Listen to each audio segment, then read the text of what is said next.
नमस्कार, मैं मानसी चौधरी। कैथल के बेवा चौक पर एक दिन का सांकेतिक धरना दिया गया। इस धरने के माध्यम से सरकारी स्कूल बचाओ हरियाणा बचाओ अभियान की शुरुआत की गई। धरने पर बैठे किसान नेता जसविंदर डूल ने बताया कि भाजपा की सरकार ने 105 स्कूलों को बंद करने का ऐलान किया, जो कि गलत है। सभी नेता अपने बच्चों को सरकारी स्कूल में पढ़ाए, इससे शिक्षा में सुधार होगा। डूल ने भाजपा पर जमकर आरोप लगाए। देखे हमारे साथ। जसविंदर डोलर 16।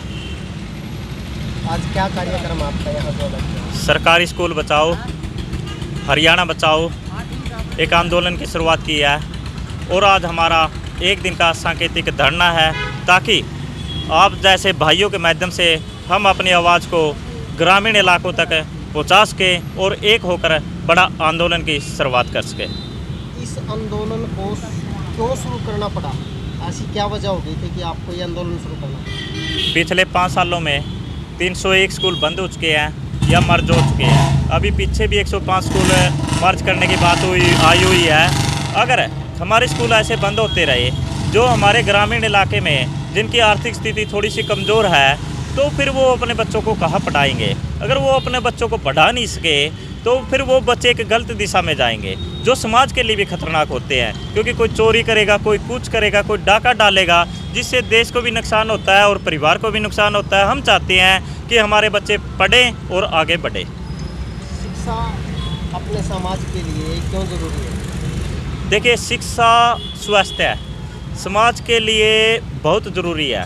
क्योंकि अगर हम थोड़े पढ़े लिखे होंगे तो अच्छे बुरे के बारे में जान सकेंगे, और कुछ अगर सरकारें हमारे साथ गलत करती है तो उनके खिलाफ भी हम आंदोलन लड़ सकते हैं, लोगों को जागरूक कर सकते हैं। और एक देश के आगे बढ़ाने के लिए शिक्षा और स्वास्थ्य की बहुत ज़रूरत होती है, वो ज़्यादातर सरकारी संस्थाओं से ही मिलती है। स्कूल बंद करने की नौबत क्यों आ रही है? देखिए, हरियाणा सरकार कहती है कि इन स्कूलों में बच्चे कम हैं, लेकिन हरियाणा सरकार ये क्यों नहीं कहती कि इन स्कूलों में बच्चे कम क्यों हैं? ये हमारी फेलियर है।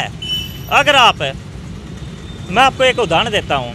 हमारे हरियाणा में 1,26,000 टीचरों की आवश्यकता है, लेकिन इस समय 90,000 टीचर हैं।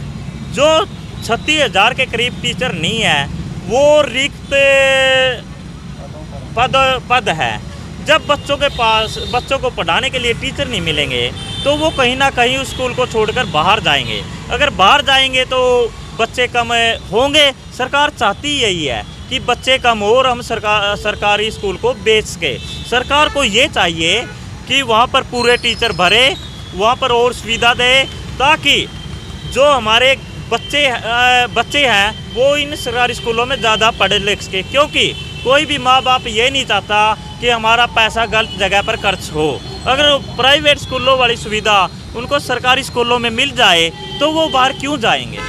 प्राइवेट स्कूलों में और सरकारी स्कूलों में क्या फ़र्क है? क्यों लोग प्राइवेट स्कूलों की तरफ जाते हैं? सरकारी स्कूलों और प्राइवेट स्कूलों में ये अंतर है कि जो प्राइवेट स्कूल होते हैं वहाँ पर टीचर पूरी संख्या में होते हैं, लेकिन जो सरकारी टीचर होते हैं वहाँ पर आधी रिक्त रहती है। जैसे अब मैं एक उदाहरण देता हूँ अपने पाई गांव का। मेरे एक बड़ा गांव है पाई, वहाँ पर से 7 लड़के प्रो में खेलते हैं और कम से कम 200 लड़के हर रोज़ प्रैक्टिस करते हैं। आप कभी जाइए वहाँ पर है, और वहीं पर पीटी और डीपी का रिक्त कर दिया। वहाँ पर टीचर बंद कर दिए, भैया नहीं आएंगे पीटी और डीपी। वो तो हमारे गांव ने वहाँ पर आंदोलन किया और उनकी बातें मान ली गई। ऐसे ही हमारे प्योदा गांव में टीचर नहीं है। अगर टीचर नहीं होंगे तो बच्चे कहाँ से आएंगे? अगर सरकारी स्कूलों में टीचरों की संख्या पूरी हो जाती है और अच्छा उस पर ध्यान दिया जाता है और गांव-गांव जाकर लोगों को जागरूक किया जाता है कि आप अपने प्राइवेट स्कूलों में बच्चों को ज़्यादा ना भेजें, जो आप प्राइवेट स्कूलों में आपके बच्चों को सुविधा है हम सरकारी स्कूलों में देंगे, तो कोई भी माँ बाप इतना पागल नहीं है कि वो अपने नेक कमाई का रुपया गलत जगह या गलत दिशा में खर्च करेगा। भाई, बहुत से सरकारी कर्मचारियों के बच्चे प्राइवेट स्कूल लगभग के प्राइवेट में जाते हैं। क्या इस आंदोलन के अंदर इस पॉइंट को नहीं रखा जाना चाहिए? जितने भी सरकारी अधिकारी हैं, टीचर हैं, उनके बच्चे अपने सरकारी स्कूलों में जाएं। रखा जाना चाहिए, लेकिन दिक्कत कहाँ आ रही है? मैं वही तो समझाना चाह रहा हूँ। सरकारी टीचर को भी ये पता है कि हमारा बच्चा अगर सरकारी स्कूल में पढ़ेगा फिर भी जो रिक्त स्थान है वो नहीं भरे जाएंगे। अब एक बात बताओ, एक स्कूल है उसमें इंग्लिश का टीचर नहीं है और जो सरकारी टीचर है उनके पास 2 रुपये भी होते हैं, आर्थिक स्थिति अच्छी होती है। जब उसको पता है कि तेरे बेटे को सरकारी स्कूल में इंग्लिश का टीचर नहीं मिलेगा तो वो अपने बच्चे को सरकारी स्कूल में भेजेगा क्यों? ये चीज़ें सरकार को समझना चाहिए, उन्हें टीचर देना चाहिए। उसके बाद प्रश्न कर सकते हैं वे किसी पर कि आपका बच्चा क्यों नहीं पढ़ता, आपका सरकारी टीचर का बच्चा स्कूल में क्यों नहीं पढ़ता। जब आप फैसिलिटी नहीं दे रहे तो वो तो कहीं ना कहीं जाएगा।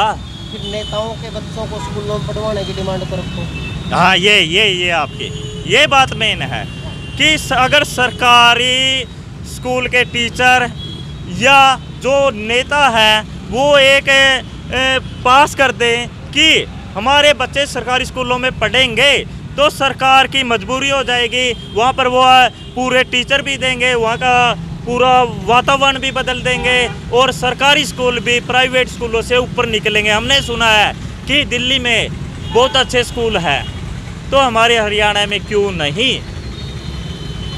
अपना आगे समाज के लोगों को क्या संदेश रहेगा? मेरा अपने समाज के लोगों से एक हाथ जोड़ के प्रार्थना है कि 14,000 के करीब सरकारी स्कूल हैं अपने गांव में। आप इसमें से कम 8-10,000 स्कूलों में 1-1, 2-2 टीचर की कमी है। आप अपने गांव में जाओ, गांव के बाहर प्रदर्शन करो और अपना ज्ञापन डीसी साहब को दो। उसके बाद इकट्ठा होकर एक आंदोलन करेंगे और अपने सरकारी स्कूल को भी बचाएंगे और अपने हरियाणा को भी बचाएंगे। आज आपका एक दिन का सांकेतिक धरना है, आगे की क्या योजना है? योजना तो ये होती है, कभी भी कोई भी आंदोलन शुरू करे तो उसमें मीडिया के साथियों का सबसे बड़ा हाथ होता है। कुछ मैं उदाहरण देता हूँ यहीं से। पहले हमने यहाँ से आंदोलन शुरू किया था, डीएपी खाद नहीं मिल रहा था, आपने हमारी आवाज़ पहुँचाई तो लोग जागरूक हो गए, पूरे कैथल जिले में डीएपी मिल गया। यहाँ से हमने ट्यूबवेल कनेक्शन का आंदोलन छेड़ा, आप सब साथियों ने आवाज़ उठाई, लोग जागरूक हो गए तो वो भी जीता। हमारा पहला मकसद होता है किसी को ना तंग करके मीडिया का सहारा लेके अपने लोगों को समझाना, उसके बाद एक आंदोलन की शुरुआत करनी और जीतना। अगला मुद्दा क्या रहेगा? इस पे यही मुद्दा कि लोगों को धीरे धीरे जागरूक करेंगे, एक करेंगे और हरियाणा सरकार को ये दिखा देंगे कि शिक्षा और स्वास्थ्य पर सबका अधिकार है। हमारे जो आर्थिक हालात गांव में कुछ लोगों के कमज़ोर हैं उनको कमज़ोर ना समझे, हम जैसे भी हैं उनके साथ कंधे से कंधा मिलाकर खड़े हैं और ये लड़ाई एक दिन जीतेंगे। धन्यवाद।